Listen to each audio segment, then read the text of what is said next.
A very good evening to you on this 20th day of November 2025. You're just in time for Newswatch on Hope TV, the station where you look and live. I'm Tess Njenga, and our sign language interpreter is Boniface Murithi. Let's kick off. Now, President William Ruto has defended his administration's record on economic recovery, saying Kenya is now on a stronger economic footing than it was when he assumed office in 2022.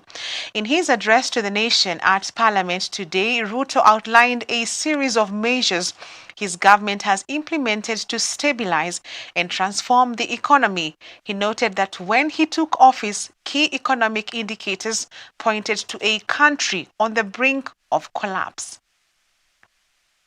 The Kenya Kwanza administration has managed to steady the economy through what President William Ruto described as deliberate and urgent interventions aimed at reversing the dire situation inherited in 2022.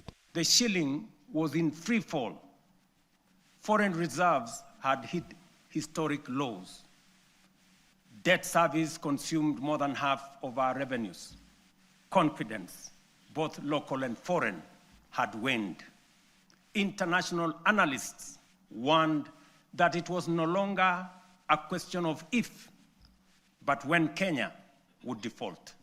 Ruto cited recognition from global financial institutions as evidence that Kenya is now on the right economic trajectory, attributing this progress to what he called bold and consistent reforms undertaken by his government. We restored fiscal discipline. We eliminated wasteful subsidies. We rationalized public expenditure. We strengthened revenue collection and placed our economy on a path of recovery and sustainability. Inflation, which stood at 9.6% in 2022, has steadily declined to 4.6% as of last month, bringing much needed relief to households. He further revealed that approximately 500 companies have set up operations in Kenya over the past 3 years, an indicator, he said, of growing investor confidence in the country's business environment. 3 years ago, Kenya was ranked the 8th largest economy in Africa with a GDP of $115 billion. Today, our GDP has increased to $136 billion, moving us up to become the 6th largest economy on the continent, according to IMF. This steep rise, ladies and gentlemen, is not accidental. It is the product of deliberate choices, disciplined execution, and strategic reforms that have strengthened our economy and unlocked. International markets have taken note. Just this week, 14 of the world's leading financial institutions, including Citigroup, JP Morgan, Standard Chartered, and Goldman Sachs, projected that Kenya's economy will expand by between 5 and 5.8% in 2026. For Newswatch, my name is Jacob Ochiro. And President William Ruto has outlined major reforms aimed at strengthening Kenya's education sector and what he has done for the education sector. During his State of the Nation address in Parliament, Ruto pledged to hire 76,000 teachers come January 2026. When I assumed office, our education sector was in distress with a strained CBC transition, a chronic teacher deficit, universities on the edge of insolvency, and overstretched infrastructure. We moved quickly to restore education as the great equalizer. Through the student-centered funding model, scholarships and loans now follow need and merit, placing the learner at the center. Nearly 500,000 students have already benefited from this model. We then tackled the teacher crisis head-on. We have hired, as you all know, 76,000 teachers with 24,000 more to be brought in by January next year. That will translate to 100,000 teachers in 3 years, an achievement unmatched in the history of our country. Together with the national government CDF, we have delivered 23,000 new classrooms and 1,600 laboratories are under construction. Now, following Ruto's address of the State of the Nation, in Kisumu County, a section of youth leaders is expressing dissatisfaction with the President's national address delivered earlier today. The group, led by Jimmy Magero, claims the speech excluded key stakeholders and failed to outline clear strategies on tax collection and how government's plans, or rather government revenue, is being used to improve the business environment. Another youth leader known as Dick Orongo said the president made additional promises even as the country continues to struggle with mounting debt. He also accused the government of disregarding human rights defenders, alleging that some have been targeted both locally and abroad. Tungependa kumkosoa ya kwamba ingawa hotuba yenyewe ilikuwa nzuri, kuna mambo mengi ambayo bado huku chini hatuoni kama imetekelezwa. Wameweka mikakati ya kuhakikisha ya kwamba mwananchi anatozwa ushuru kwa kila biashara ambayo wanafanya. Kile ambacho tungependa kuuliza rais ni kwamba wakati watu wanapotozwa hizi ushuru, je, ushuru inatumika kwa njia ambayo inatakikana? Deni hizi ni zile tumechukua na hazijafanya kazi ambayo zilikuwa zinafaa kufanya, because all debt needs to be pegged on nini and approved by the parliament. They need to be pegged on the ni utekaji nyara, uuaji, unyanyasaji wa wale vijana ambao wakereketaji ambao maybe wanaikosoa nini serikali. Tunajua under article 37 ya katiba. Now, away from national matters, celebrated gospel singer Beatrice Wairimu Mbogwa, widely known as Betty Bayo, has been laid to rest today. Deputy President Kithure Kindiki joined hundreds of mourners at Ndumberi Stadium in Kiambu County this morning to pay their final respects. Meanwhile, Betty's husband Hiram Gitau delivered a heartfelt tribute to his late wife, pledging to watch over their children. Betty's children, Sky Victor and Danny, have eulogized their mother, sharing many fond memories they will cherish. Betty Bayo passed away on November the 10th while receiving treatment at Kenyatta National Hospital. She had been battling advanced stage leukemia, with her family noting that her condition deteriorated rapidly despite doctors' efforts. I will do my best to make sure your memories will remain vibrant and alive. Like how you brought your family and my family together during Christmas, I promise you that it will not die off. And Sky and Danny will be there to help me keep the bond.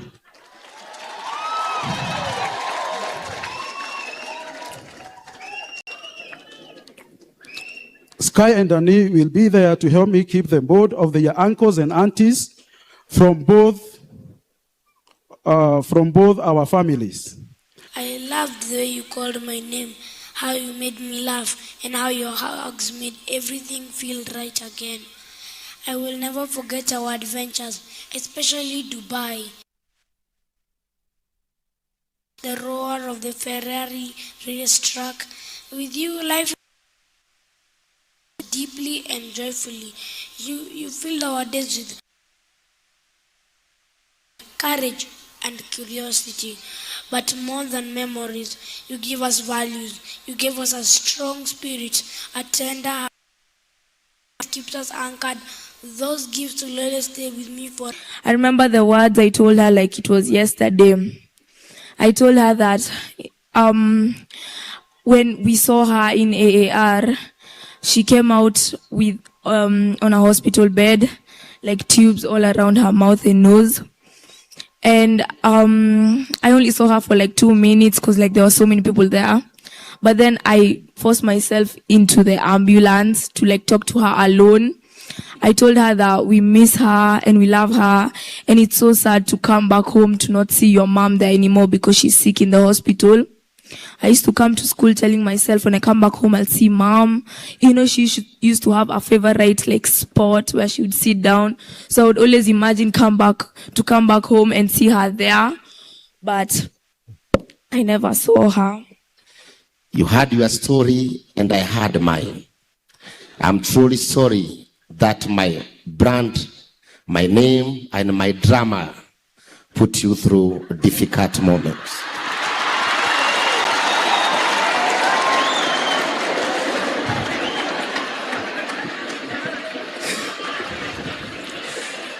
Yet, even after all that, you overcome, and we would still laugh about it, saying your brand grew even bigger despite everything. Betty, you are a hardworking woman, a forgiving soul, a loving mother, and a true friend. Indeed, condolences to family and friends. And on that note, we take a short break on Newswatch tonight. We're coming back with some politics. Stay with us.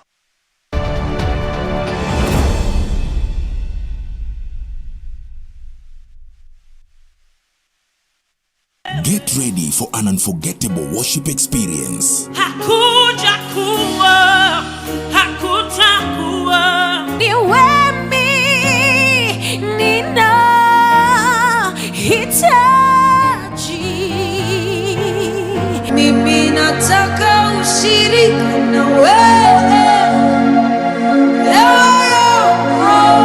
Every Sunday on Ultimate Worship.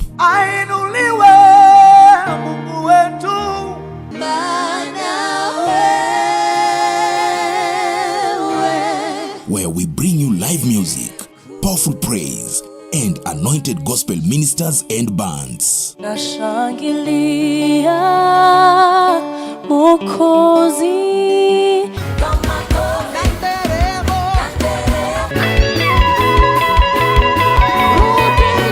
Join us every Sunday, 7 a.m. to 8 a.m. with a repeat at 6 p.m. to 7 p.m. Everywhere I go, I see you right there. It's not just music, it's worship unleashed. It's ultimate worship. You're too faithful to fail me. Only on Hope TV, where you look and live.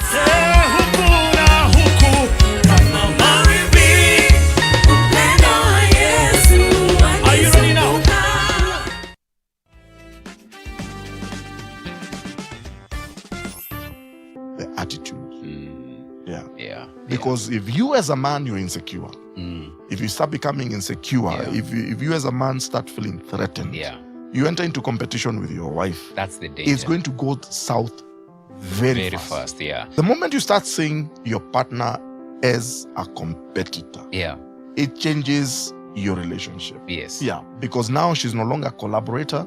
You're not seeing her as a helper. You're seeing her as a competitor. And unfortunately, in this life, I normally tell people you have to find your lane, stick to your lane, run your race. Right? Because it doesn't mean that because she's earning more than you, it doesn't mean that you're not blessed. Right? It doesn't mean that God is not blessing you. No. You know, it's just that your lanes are different. Different professions also demand. Will attract different remunerations, financial rewards, and that kind of stuff. So it doesn't mean I can be doing very well in my profession, maybe in my career. I can actually I may even be at the top of my company. And my wife also, she's also doing well, but she's still earning more than I do. Yes. Catch past episodes on our YouTube channel at Hope TV Kenya. Men on Record, every Friday at 7 p.m.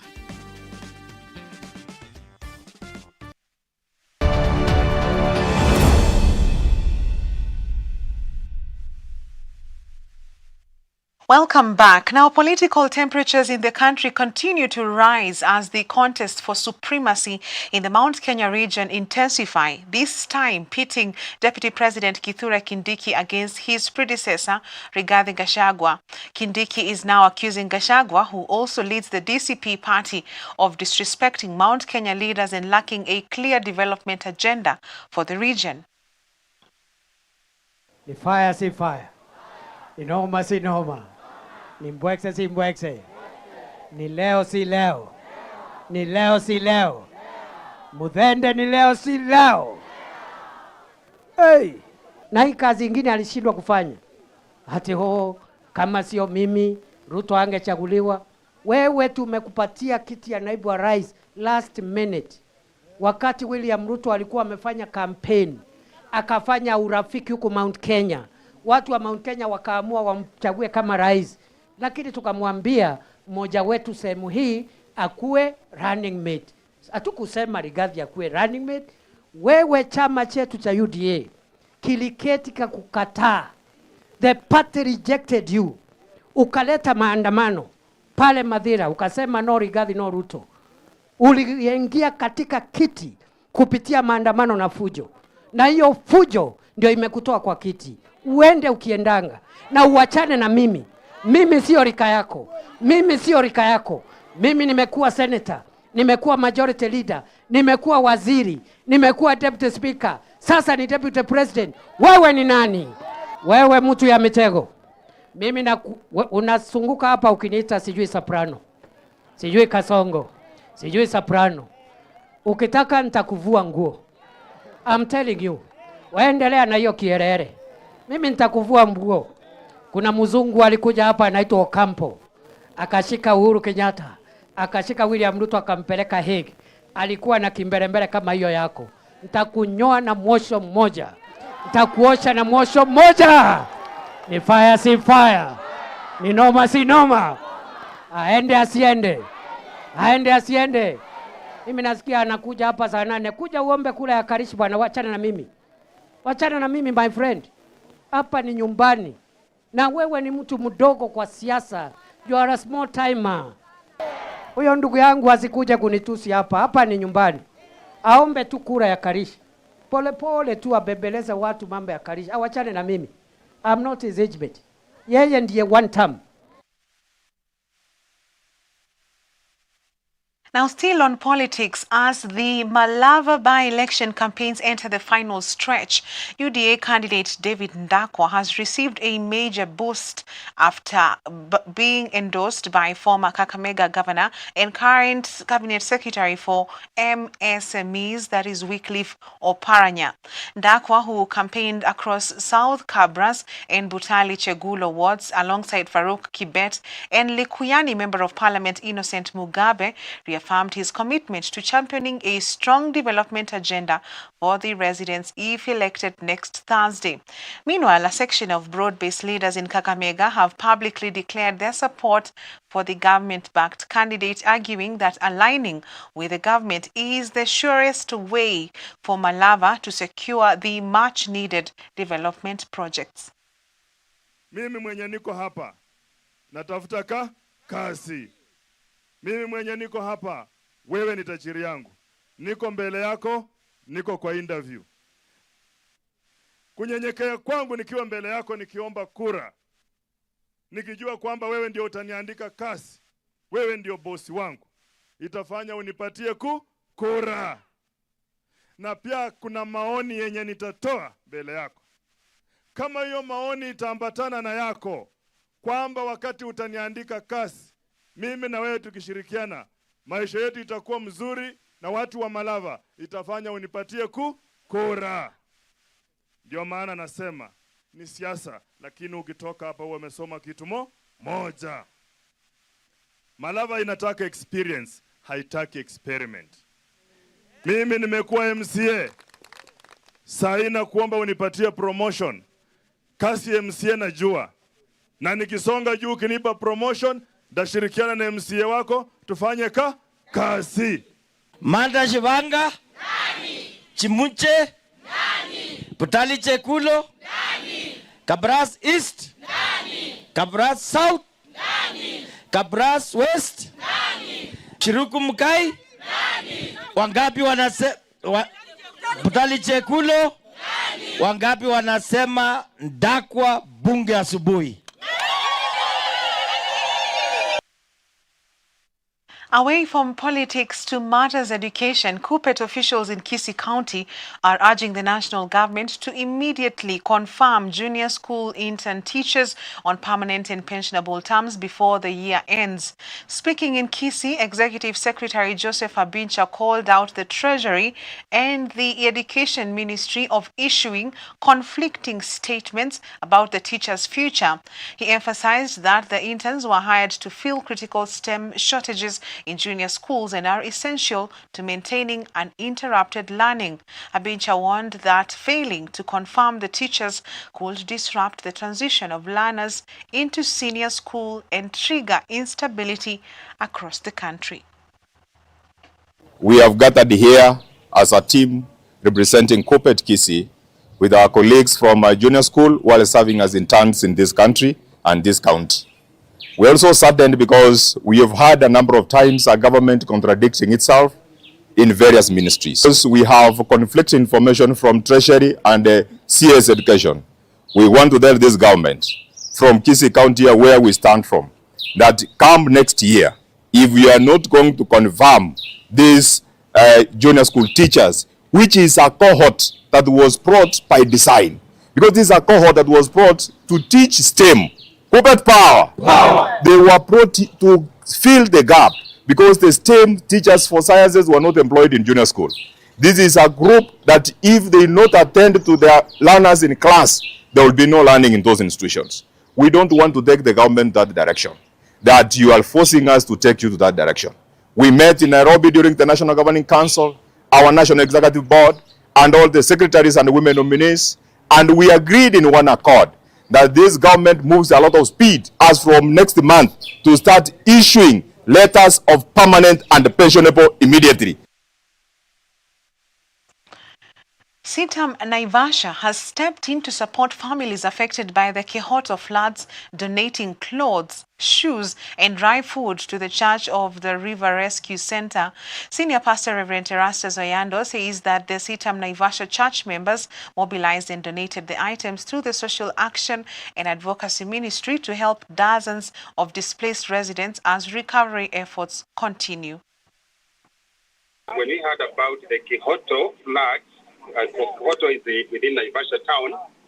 There's a settlement there whereby so many people are living, and it's closer to Lake Naivasha and it's a low land.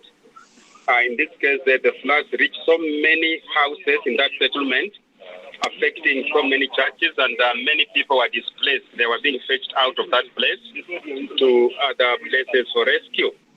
So when we heard about this 2 weeks ago, we responded by mobilizing members of our congregation at CITAM Naivasha to ensure that we contribute or we donate foodstuff, clothing, shoes, and blankets and any related kind of support. So we were able to get some clothes, foodstuff, and shoes, which we chose to deliver to the place today. In this case, we identified a pastor because in that region there are so many churches. We identified a pastor of one of the churches by the name, the Church of the River, and we had a meeting with him as we delivered the goodies to the victims. We discovered that his church became a rescue center for a number of families, and he took us through the rooms whereby these families are taking refuge. And we were able to minister to them, and we were able also to deliver what we donated from our church members. And as you can see through the videos, the place is quite pathetic, and the water may take too long to subside. But the pastor is quite confident that they are hosting prayers to ensure that God intervenes to ensure that the water subsides and gives them room for church to run. So with us as a church, we felt it was very important for us to respond, and we thank the Lord that for the members of the congregation who donated what we delivered.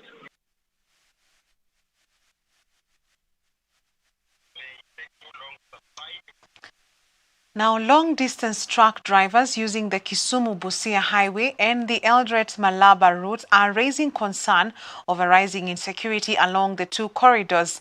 Drivers say cases of theft have increased, especially when they are stuck in long queues waiting to clear their cargo at the border. Speaking in Busia town, the truckers have urged the government to find a lasting solution to the persistent congestion of cargo trucks at the Kenya-Uganda border, saying the delays continue to put their safety and goods at risk. Sana kwa hii barabara ni jam. Jam kama leo tumefika hapa, nimetoka Kisumu asubuhi. Tunaweza kukaa kwa jam kuanzia asubuhi mpaka jioni, hata mpaka saa zingine usiku. Wezi ndio tena wanatuibia dipstick za kupima mafuta. Hii waya ya ABS wanakata kwa hizi magari, sijui wanapeleka wapi. Overlapping inakuaga, lakini inategemea hiyo, most of the time inategemea matengi zina overlap, zingine zinavalabishwa na polisi. Huwezi toka peke yako bila kuwa na polisi.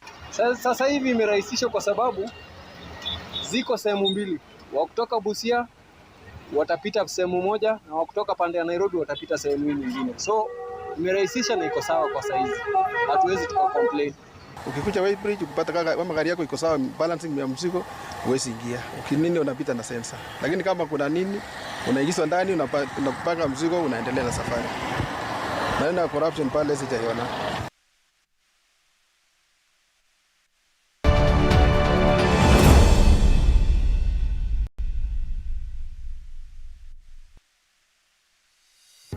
Hi everyone, my name is George Gishoro, a presenter with Hope TV.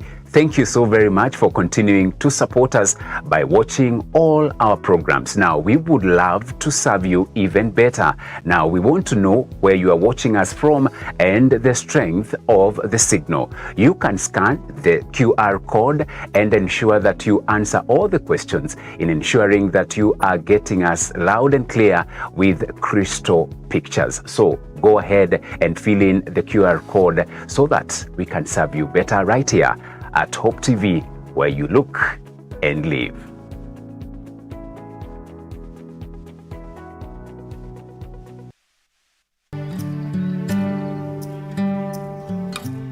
Join John Carson every weekday as he takes us on a journey through the Bible. Whoever shall seek to save his life, if you go back to living for yourself, you're going to lose it. But whoever shall lose his life, give up his life for my sake, he shall preserve it. Enjoy interesting, knowledge-packed, yet simple teachings through his humor and in-depth understanding of God's Word. The last people that tried to put God in a box, literally, he rose again. He wouldn't stay in their compartment. If God was small enough for me to figure out, he wouldn't be big enough for me to worship. Tune in to Hope TV for John Carson every 10 p.m., 4 a.m., and 10 a.m. weekdays on Hope TV, where you look and live.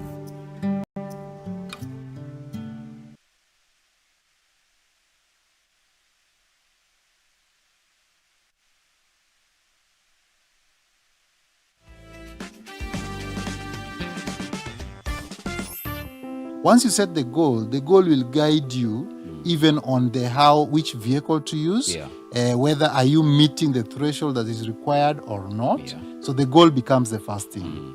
Then the next thing now, after setting the goal, now look inwards.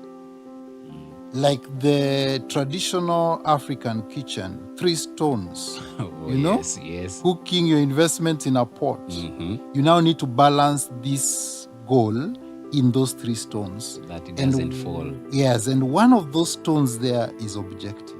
Objective. Yes. What do I want in this financial security or in this instrument that I want to use? Because the same instrument can have different goals. So that objective needs to be balanced with your risk appetite. That's stone number 2. My risk appetite.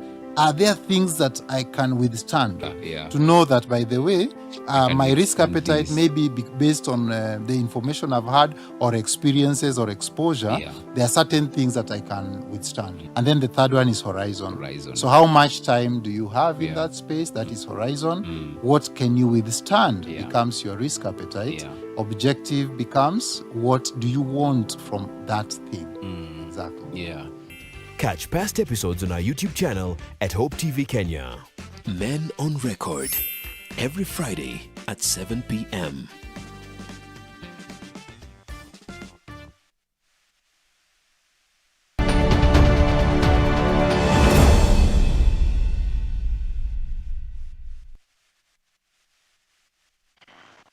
NCBA Group PLC has recorded a strong financial performance in its third quarter results for 2025, posting a profit after tax of 16.4 billion shillings, which is an 8.5% increase from the 15.1 billion reported over the same period last year.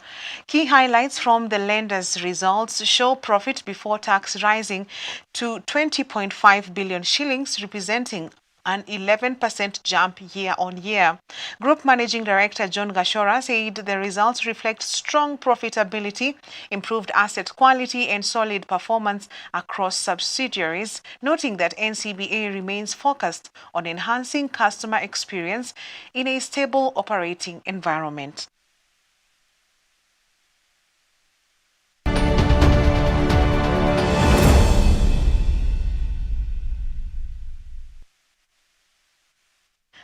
The Junior Stars are wrapping up preparations ahead of their AFCON Under-17 Sekafa qualifier against Rwanda, set for 1 p.m.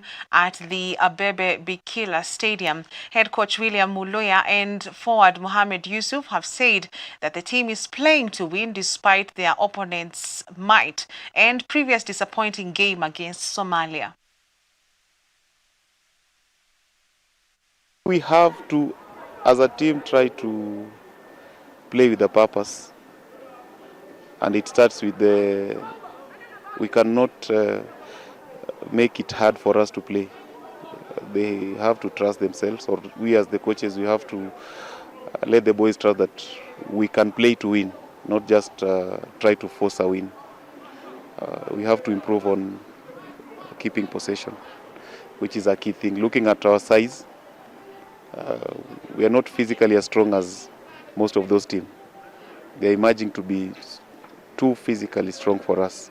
The only way you can succeed from them is keeping good possession and trying to be agile enough with or without the ball. Chenye tunataka kuimprove kwa hii game ya next ya Rwanda ni about more on attacking.